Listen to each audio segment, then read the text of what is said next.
असां वटि हिकिड़ो ट्रायंगल आहे। ट्रायंगल यानी त्रिकुंडो, ऐं उन में अंदरि टे एंगल्स आहिनि जंहिंखे असां एक्स, वाई ऐं ज़ेड जो नालो ॾिनो आहे। अॼु असांखे इहो साबित करिणो आहे त ट्रायंगल जा जेके टई ज़ाविया हूंदा आहिनि या एंगल्स हूंदा आहिनि उन्हनि जो जोड़ 180 हूंदो आहे। ऐं असां उहो साबित कंदासीं congruent angles, supplementary angles, complementary angles ऐं पैरेलल लाइन्स जे क़ाइदनि मुताबिक़ जेके असां पढ़ी आया आहियूं। त सभ खां पहिरियां असांखे हिकिड़ी पैरेलल लाइन ठाहिणी आहे। फॉर एग्ज़ाम्पल जेका एक्स ऐं वाई खां वठी करे जेका लाइन वञे थी पई ट्रायंगल जी, हिते असां हिकिड़ी सिधी वॾी लीक ठाहियूं था जंहिंखे असां चऊं था त इहा हिकु पैरेलल लाइन आहे, यानी सिधी फ्लैट आहे ऐं इन में का बि डिग्री न आहे। ऐं हाणे हिकिड़ी ॿी लाइन ठाहियूं था जेका बिल्कुलु इन ई लाइन सां पैरेलल हुजे, पर इन ज़ी पॉइंट खां।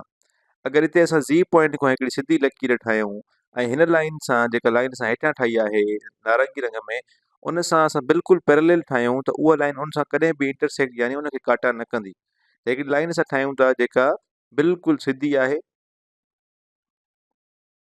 ऐं इन ते असां हिकिड़ो एरो बि ठाहे था छॾियूं त जीअं इहा निशानी थी वञे त इहे ॿई लाइन्स हिक ॿिए सां पैरेलल आहिनि।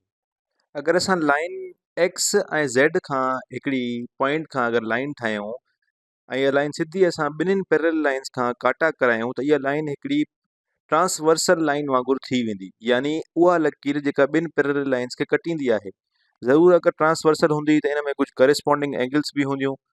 जीअं हाणे असां वटि जिथे एक्स लिखियलु आहे, इहा जेका एंगल आहे जिथे ट्रांसवर्सल हेठी पैरेलल लाइन खे कटे रही आहे, त इहा जेका बि एंगल हूंदी इहा एंगल बराबरि हूंदी जिथे ट्रांसवर्सल नीरी लाइन खे कटे रही आहे उन जे मथां। त मतिलबु असां इन एंगल खे बि लिखी सघूं था त इहा एक्स जे बराबरि आहे। ऐं वर्टिकल एंगल्स जे क़ाइदे मुताबिक़ उन जे अपोज़िट ऐं हेठियां वारी जेका एंगल आहे उहा बि साॻी ई थींदी, छाकाणि त जेका ट्रांसवर्सल आहे उहा पैरेलल लाइन खे कटे रही आहे, त इहा हेठी एंगल बि एक्स जे बराबरि थींदी। असां इनखे बि एक्स लिखी सघूं था। अच्छा, अगरि हिन तस्वीर ते असां गौर कयूं त सिर्फ़ु हिकिड़ी ट्रांसवर्सल न आहे, पर हिकिड़ी ॿी लाइन बि आहे जेका वाई ऐं ज़ेड खां वञी रही आहे, ऐं उन लाइन खे अगरि असां वॾो कयूं ऐं वधायूं त इहा बि हिकिड़ी ट्रांसवर्सल थी वेंदी, यानी इहा बि अहिड़ी लकीर थी वेंदी जेका ॿिनि पैरेलल लाइन्स खे कटे रही आहे।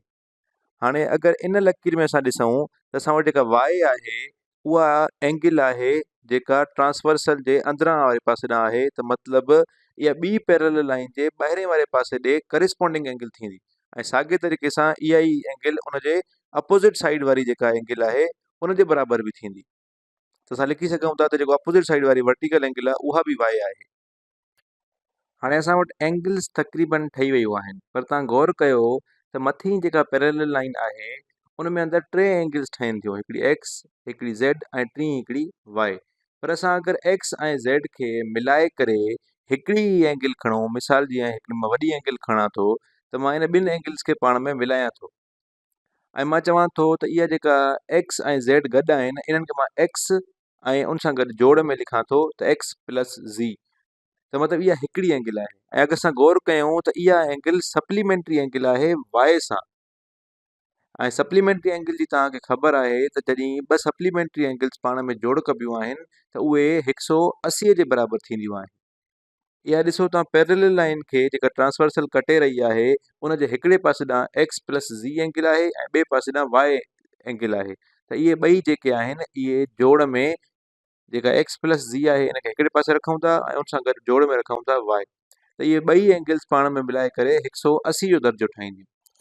मतिलबु X plus Y plus Z खे असां लिखी सघूं था त इहे 180 जे बराबरि आहे। अच्छा, हाणे तव्हां गौर कयो त जेको असां पहिरियों ट्रायंगल ठाहियो हुयो उन में अंदरि कहिड़ियूं टे एंगल्स हुयूं। उन में हिकिड़ी हुई एक्स ऐं उन खां पोइ हुई वाई ऐं उन खां पोइ टी हुई ज़ेड। त मतिलबु जेके ट्रायंगल जूं टे एंगल्स हुयूं उन्हनि जो जोड़ बि 180 जे बराबरि ई आहे।